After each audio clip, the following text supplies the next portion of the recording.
The stars were dying one by one, and the ethereal collective could only watch in horror as their ancient enemy consumed everything they had built over millions of years. Elder Vexthera stood in the great crystal chamber of their homeworld, his translucent form flickering with the pale light that kept their civilization alive. Through the massive viewing portal, he could see the darkness spreading across the galaxy like a plague. "Another system has fallen," whispered Luminary Kethron, her voice carrying the musical tones of their people. Her crystalline body had grown, dim over the past cycles, reflecting the fear that gripped their entire race. "The Kepler system is gone. All 7 worlds consumed." Vexthera's ancient consciousness processed the terrible mathematics of their situation. The Void Swarm had awakened from its slumber in the deep spaces between galaxies, and now it fed on the life force of entire star systems. It was not a creature of flesh and blood, but something far worse, a cosmic horror that existed partially in their reality and partially in dimensions they could barely understand. "How long do we have?" asked communications adept Zilmora, her young voice trembling with an emotion the collective had not felt in eons' genuine terror. 3 cycles, perhaps 4, if we are fortunate," Vexthera replied, though fortune seemed to have abandoned them long ago. "The swarm moves faster than our calculations predicted. It learns from each world it devours, growing stronger and more hungry." The collective had ruled the galaxy for so long that they had forgotten what it meant to be vulnerable. They had transcended physical form millennia ago, becoming beings of pure energy and consciousness. Their cities floated in the void between. Stars powered by the light of suns and the cosmic radiation that flowed through space. They had watched countless younger species evolve and die, considering themselves the eternal guardians of galactic civilization. But now they were the ones facing extinction. "The distress signal," Zilmora said, her form pulsing with desperate hope. "Have any of the younger species responded?" 17 star systems have received our calls for help," Vexthera replied, his tone heavy with disappointment. "Altarians, the Centauri Federation, the Rigel Consortium, all have maintained their silence. They either cannot help us, or they choose not to." The irony was bitter. For millions of years, the collective had maintained a policy of minimal contact with the primitive species that crawled across solid worlds. They had shared their knowledge sparingly, considering most younger races too violent and short-lived to be worthy of their attention. Now, in their darkest hour, those same species offered no aid. Kethron moved to the great tactical display that showed the current position of the Void Swarm. The holographic projection revealed a writhing mass of darkness that defied easy description. It was not quite matter and not quite energy, but something that existed in the spaces between both. When it encountered a star system, it would surround the worlds like a living shadow, draining the life force from every planet until only empty husks remained. "Our weapons are useless against it," she said, her voice filled with frustrated rage. "Energy beams pass through it like light through water. Kinetic weapons have no effect on something that barely exists in our dimension. Even our most powerful stellar disruptors only seem to make it stronger." Vexthera had witnessed the futile battles himself. The collective's elegant crystal ships would approach the swarm with their sophisticated weapons charging their crews, confident in technology that had protected them for eons. But their beautiful energy weapons created nothing more than spectacular light shows against the cosmic horror. The swarm would simply absorb the energy and continue its inexorable advance. Perhaps Kethron said quietly, "We are meant to face the end alone." Perhaps this is how all ancient civilizations meet their fate, not in glorious battle, but in quiet extinction. The words hung in the air like a death sentence. Around them, the great crystal city hummed with the activity of a dying civilization. Millions of collective consciousness worked frantically to preserve their history. Their knowledge, their art, data archives were being compressed into quantum storage devices small enough to hide in the deepest reaches of space, hoping that, someday, someone would find them and remember that the collective had once existed. In the distance, another star flickered and died. The Void Swarm pulsed with satisfaction as it consumed the energy of an entire solar system. Somewhere in that darkness, countless worlds that had harbored life for billions of years were being reduced to cosmic dust. "We must continue the evacuation," Vexera said, though his voice lacked conviction. "There are still sanctuary worlds in the Outer Rim. If we can reach them—" But even as he spoke, he knew it was hopeless. The swarm moved faster than their ships could fly. It could fold space around itself, appearing in multiple locations simultaneously. Every escape route they calculated was cut off before they could use it, as the ancient elder watched another star die. He wondered if their billion-year reign was finally coming to an end. The collective had survived ice ages and cosmic catastrophes, the birth and death of countless civilizations. But this enemy was different. This was not a natural disaster or a war they could fight with conventional weapons. This was something that challenged the very foundations of existence itself. The darkness was coming, and they were alone. The quantum receivers aboard the collective sanctuary ships suddenly blazed with activity, their crystal surfaces pulsing with an energy, a signature that made no sense. Communications adept Zilmora rushed to the main console, her translucent form flickering with confusion as she analyzed the incoming transmission. "Elder Vexera," she called out, her voice carrying urgent harmonics across the ship's communication. "Network. We are receiving a signal, but it is ... strange." The ancient elder materialized beside her, his consciousness focusing on the data streams flowing through their systems. What he saw defied all logic. The signal was primitive, crude beyond belief, simple electromagnetic waves that no advanced civilization had used for thousands of years. It was the kind of communication method that barely evolved species used when they first learned to send messages across the void. "The transmission is authentic," Zilmora reported, her form shimmering with disbelief. "But Elder, this is impossible." The signal uses basic radio frequencies.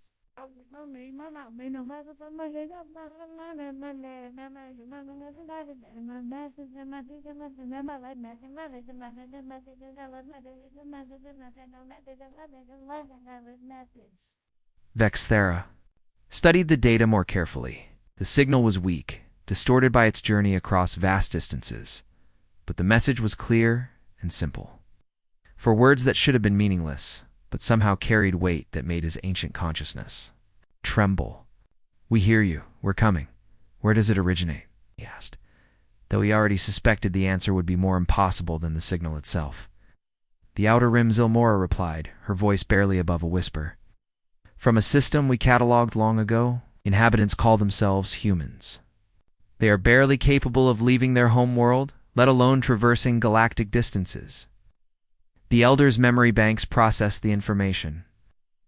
Humans, bipedal creatures made of flesh and bone, living on a small blue world orbiting a young yellow star. The collective had observed them for a few thousand years, noting their rapid technological development, but dismissing them as another short-lived species that would likely destroy itself before achieving true civilization.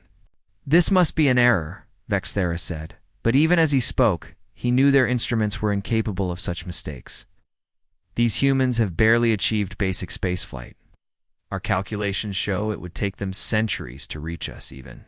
With their most advanced propulsion systems, Luminary Kethron joined them at the communications station, her crystalline form radiating skepticism. "Perhaps it is a trick by the Void Swarm, some kind of deception to prevent us from evacuating." But before anyone could respond, another transmission arrived. This one was even more impossible than the first. "Hold position. Reinforcements inbound. Estimated arrival, 72 hours. The Collective's Council convened an emergency session, their consciousness merging into a single analytical entity as they tried to process this development. 72 hours? It was laughably impossible.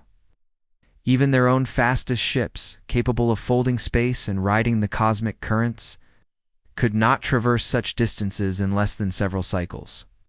"The humans have no technology capable of faster than light travel," reported Science Coordinator Beltheri, accessing their observation files. "Their most advanced vessels use chemical propulsion and primitive fusion drives. They cannot even reach the nearest star system in less than several decades." Yet the signal is authentic, Zilmora insisted. "Oh, our quantum receivers cannot be." Fooled by electromagnetic deception, the transmission originates from human space. Elder Vexthera found himself in the unusual position of facing something that challenged his million-year-old understanding of the galaxy. The humans were among the youngest species they had ever encountered, barely out of their technological infancy. They still fought wars with kinetic weapons, still relied on crude metal ships, still measured their lifespans in mere decades rather than eons. "Why would they respond when our equals have remained silent?" asked Catherine, her voice carrying genuine puzzlement. "Altarians have technology almost matching our own, yet they ignore our distress calls. The Centauri Federation has defended the galaxy for centuries, yet they offer no aid. But these primitive humans who have nothing to gain and everything to lose, they answer, at." The question hung in the crystal chamber like a riddle that defied solution. The collective had always operated on the assumption that advanced civilizations would naturally cooperate for mutual benefit. But when the crisis came, it was not the advanced species that responded, it was the primitive ones. "Perhaps," suggested Zilmora quietly, "we have misunderstood something fundamental about these humans." Another transmission arrived, this one, containing technical data that made the collective's greatest minds pause in amazement. The humans were describing propulsion systems that should have been impossible with their level of technology. They spoke of tearing holes in space itself, of riding dimensional currents that most species took millions of years to discover. "This is theoretical physics at the edge of our own understanding," Belthari reported, his consciousness flickering with excitement. "They are describing experimental technology that we ourselves have only recently begun to explore. But how?" Vexthera asked. "How can a species that has barely left their homeworld develop such advanced concepts?" The answer came in the next transmission, and it was spoken in a simple human voice that somehow carried more conviction than all the collective's sophisticated communication protocols. "We've been listening. We've been learning. We've been preparing." 4. The first time in cycles, something stirred within the ancient consciousness of the collective. It was not quite hope. It was the first crack in the despair that had consumed them since the Void Swarm began its rampage. Maybe, just maybe, help was actually coming. Captain Kim Jae stood on the bridge of the UES Determination, staring at the impossible sight that filled the main view screen. The experimental. Fold space drive had worked, though the cost had been terrible beyond imagination. Of the 24 ships that had begun the journey from Earth, only 12 remained. The others had been lost to the dimensional rifts they had torn through the fabric of space itself. "Sir, we're detecting massive crystalline structures ahead," reported Lieutenant Park. "So, from the sensor station?" Her voice was steady, but Jay could see her hands trembling as she worked the controls. "They matched the descriptions from the alien transmissions we intercepted." Jay nodded grimly. The human fleet looked like a collection of scrap metal compared to the elegant ships of the ethereal collective. Their vessels were crude constructs of steel and ceramic, held together by human engineering and sheer determination. They bore the scars of their violent journey through folded space, hull plates twisted from dimensional stress, weapon systems damaged by forces that should not exist. "Commander Li Min's status on the experimental weapons?" Jay asked, turning to his weapons officer. "Nuclear charges are armed and ready, sir," Li replied, checking his displays. "The dimensional disruptors are untested, but our scientists believe they might affect entities that exist partially outside normal space. We won't know for sure until we try them." On the view screen, the Void Swarm writhed in the distance like a living nightmare.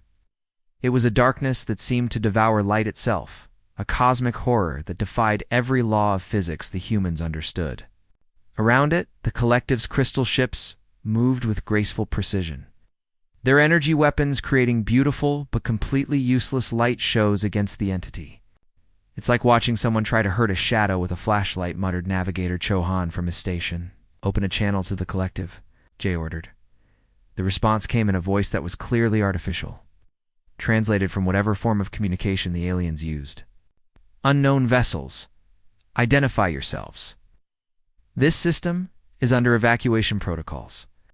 "This is Captain Kim Jae of the Human Defense Fleet," Jay replied. We received your distress signal. We're here to help. There was a long pause. Then humans. Your presence is... unexpected. How did you achieve such rapid transit across galactic distances? We tore holes in space itself, Jay answered simply. We heard your call for help. We came as fast as we could. Another pause, longer this time.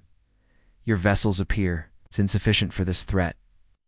The Void Swarm has proven resistant to all conventional weapons. Your primitive technology cannot succeed where our advanced systems have failed. Lieutenant Parkso looked up from her sensors with a grim expression.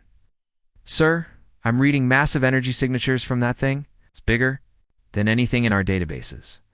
Our largest nuclear weapons would be like throwing pebbles at a mountain. Jay smiled without humor. Maybe so. But we've been fighting our whole existence. We know how to adapt. He opened the channel again. Collective ships, we're going to try something different. Stand by. The human fleet moved to intercept the Void Swarm, their crude vessels forming a rough battle line. What they lacked in sophistication, they made up for in raw determination. Each ship carried weapons that no advanced civilization would consider using: nuclear warheads, kinetic penetrators, and the experimental dimensional disruptors that Earth's best scientists had built in desperate haste. All ships. This is Jay. The captain broadcast on the fleet frequency. We all know what we signed up for. We came here knowing we might not go home. But that's not what matters. What matters is that someone called for help, and we answered. The collective ships watched in amazement as the human vessels approached the swarm with tactics that seemed to border on insanity. The humans had no elegant formations, no sophisticated battle plans. They simply charged forward like ancient warriors, their weapons blazing. First nuclear strike in 30 seconds, reported Li Min. Target is the densest concentration of swarm entities. The warhead detonated in a brilliant flash that lit up the entire system. For a moment, the Void Swarm actually recoiled, its shadowy form disrupted by the crude but effective energy release. The experimental disruptors fired next, tearing holes in space itself that seemed to cause the entity genuine pain. It's working, shouted Parkso. The nuclear detonations are disrupting its dimensional anchors. The disruptors are affecting its ability to phase between realities. But the swarm was already adapting, its form shifting and flowing to avoid the worst of the human attacks. Captain Kim Jae watched as one of his ships, the Youth Resilience, took a direct hit from the entity's tendrils. The vessel's hull began to glow white-hot as the swarm tried to drain its energy. This is Captain Han Su of the Resilience, came the voice over the radio. My ship is compromised, but I'm not done yet. If we can't shoot it, we'll ram it. The Resilience accelerated directly toward the swarm's core, its engines pushed far beyond safety limits. The ship struck the entity like a kinetic weapon, its mass and velocity causing visible damage to the cosmic horror. All ships. Concentrate. Fire on the disrupted areas, Jay ordered. Use everything we have. The human fleet unleashed everything in their arsenal: nuclear weapons, kinetic penetrators, experimental energy weapons, and pure human courage. They fought with the desperation of a species that had always been outgunned, always been outnumbered. But had never learned to give up. For the first time since the Void Swarm had awakened, it was being hurt. The battle erupted into chaos, as the Void Swarm lashed out with fury unlike anything the galaxy had ever witnessed. Its massive tendrils, each one the size of a small moon, whipped through space with terrifying speed. The entity existed in multiple dimensions at once, making it nearly impossible to predict where it would strike next. Captain Kim Jae gripped the command chair as his ship shuddered under a direct assault from the swarm's energy-draining attack. The lights on the bridge flickered and died, emergency power kicking in with a dull red glow. Around him, his crew worked frantically to keep their primitive weapons operational. Hull breach on Deck 7, reported Lieutenant Park. So her voice, barely audible over the screaming alarms. We're losing atmosphere fast. Seal it off, Jay ordered. Li Min, how are our weapons? Nuclear arsenal is at 60% capacity, the weapons officer replied, sweat beading on his forehead. The dimensional disruptors are overheating, but they're still functional. Through the chaos, Jay could see the collective's crystal ships, moving with their usual, elegant precision. Their energy weapons created brilliant displays of light as they fired at the swarm. But the beams passed through the entity like sunlight through fog. The ancient aliens had technology that was centuries ahead of human science. But it was completely useless against an enemy that barely existed in their reality. "This is Captain Hansu of the Resilience," came a voice over the radio. "My ship took heavy damage, but we're still fighting. Target the areas where our nuclear strikes disrupted its form." The human fleet had lost 3 more ships in the past hour, but they kept pressing the attack. Unlike the collective's sophisticated tactics, the humans fought with raw desperation. They used their ships as weapons, ramming them into the swarm. When their guns ran empty, they detonated nuclear warheads at point-blank range, accepting the radiation damage to their own vessels. "All ships. This is Jay," the captain broadcast. "The collective ships are evacuating their people to the sanctuary. Worlds. We need to buy them time. Hold nothing back." The EU's Defiance, commanded by Captain Cho Min, dove straight into the heart of the swarm. Her ship's hull began to glow white-hot as the entity tried to drain its energy. But she kept firing her weapons until the very last moment. When her nuclear arsenal finally detonated, it tore a massive hole in the swarm's form. "Defiance is gone," reported Navigator Chohan, his voice hollow. "But she took a big piece of that thing with her." Elder Vexera watched the battle from his crystal ship, his ancient consciousness struggling to process what he was seeing. The humans fought with a ferocity that defied logic. They had no advanced shields, no sophisticated weapons, no elegant battle tactics. They simply threw themselves at the cosmic horror with everything they had.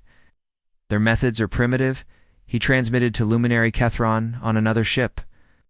"But they achieve results we cannot. They fight as if they have nothing to lose." Kethron replied, her voice filled with something the collective had not felt in eons' admiration.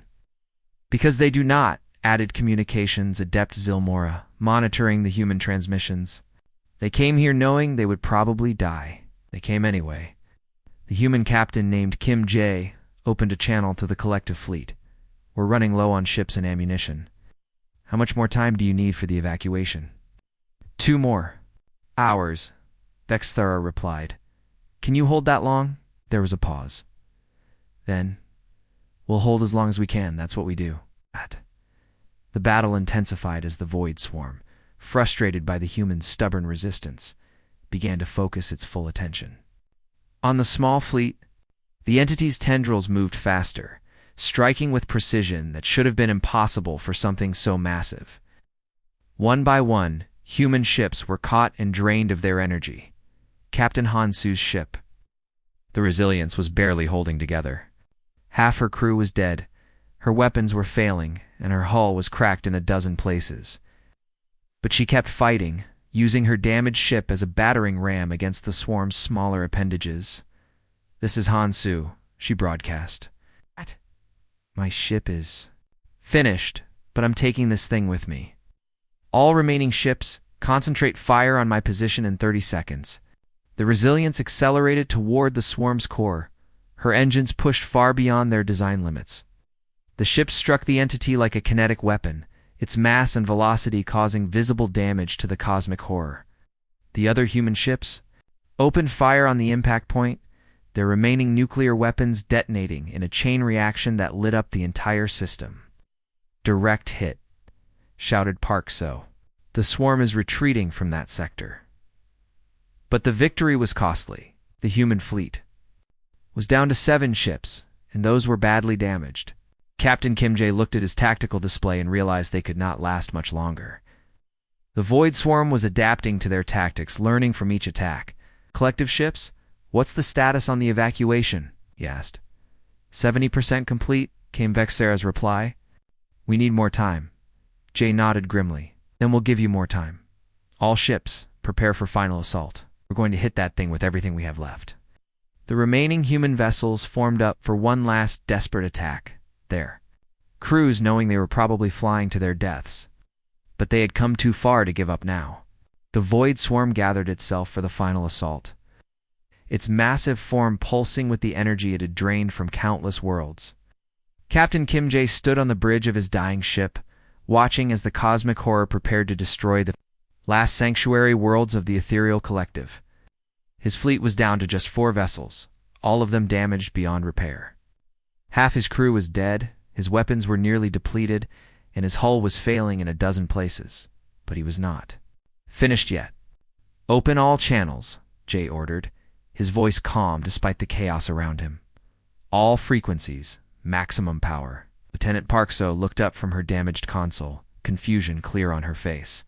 "Sir, that will drain our remaining power reserves. We won't have enough energy for weapons." "Do it," Jay said firmly. The communication systems came online, broadcasting across every frequency known to galactic civilization. The signal reached every collective ship, every human vessel, every listening station in the surrounding star. Systems. When Captain Kim Jae spoke, his voice carried across the void with a power that had nothing to do with technology. "This is Captain Kim Jae of the Human Defense Fleet," he began, his words simple but filled with unshakable conviction.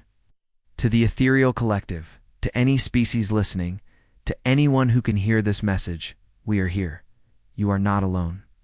We stand together." The words were translated instantly into the collective's harmonic language, becoming a resonant chord that vibrated through their crystalline consciousness. For beings who had existed in isolation for millions of years, who had watched the galaxy from a distance and considered themselves above the struggles of younger species, those simple words carried a profound meaning that shook them to their core. Elder Vexera felt something stir within his ancient consciousness, something he had not experienced in eons. On his ship's bridge, other members of the collective began to respond to the human's message. Their crystalline forms brightened, pulsing with renewed energy. "We stand together," Vexera repeated, his voice carrying the harmonic frequencies of hope rather than despair. Across the combined fleet, something extraordinary began to happen. The collective ships, which had been retreating in elegant but defeated formations, suddenly changed course. Their crystal hulls blazed with light as they moved to support the battered human vessels. For the first time in the battle, the two fleets began to work as one. "This is Engineer Specialist Cho Min on the UES Determination," came a voice over the radio. "I'm reading massive energy signatures from the collective ships. They're doing something to our weapons systems." The collective's advanced technology began to merge with human engineering in ways that should have been impossible. Crystal matrices interfaced with crude metal circuits, creating hybrid systems that combine the sophistication of million-rolled science with the raw effectiveness of human innovation. "The hybrid weapons are achieving dimensional lock," reported Parkso, her voice filled with amazement. "Whatever they're doing, it's working. We can actually hurt this thing now." The final battle was unlike anything the galaxy had ever seen. Crystal ships and metal hulls fought side by side, their combined technologies creating weapons that could truly damage the Void Swarm. The entity, which had seemed invincible against either fleet alone, began to falter as it faced the unprecedented cooperation between two completely different forms of civilization. Captain Han Su, her ship barely holding together, found herself fighting alongside a massive collective vessel. The alien ship's energy weapons were being channeled through her crude nuclear delivery systems, creating explosions that tore holes in the swarm's dimensional structure. "This is incredible," she broadcast. "The collective technology is amplifying our weapons by factors we never imagined possible." But it was not just the technology that made the difference. The collective, inspired by the human simple message of unity, began to fight with a passion they had forgotten they possessed. Their elegant tactics adapted to incorporate the humans. Reckless courage. They used their ships as shields for the damaged human vessels. They shared their energy reserves to keep the primitive craft operational. They fought not as distant observers but as partners in a desperate struggle for survival. The Void Swarm, faced with weapons that could actually harm it and opponents who refused to give up, began to retreat. Its massive form started to collapse in on itself, withdrawing from the sanctuary worlds and pulling back toward the dark spaces between galaxies. "It's working," shouted Li Min from his weapons station. "The swarm is retreating." Captain Kim Jae watched as the cosmic horror that had threatened to destroy the galaxy's oldest civilization finally began to flee. His ship was dying around him, his crew was exhausted, and he knew many of them would not survive the journey home. But they had done something impossible. They had answered a call for help from beings they had never met, and together they had driven back the darkness. "This is what we do," Jay said, his voice still broadcasting across all frequencies. "This is who we are.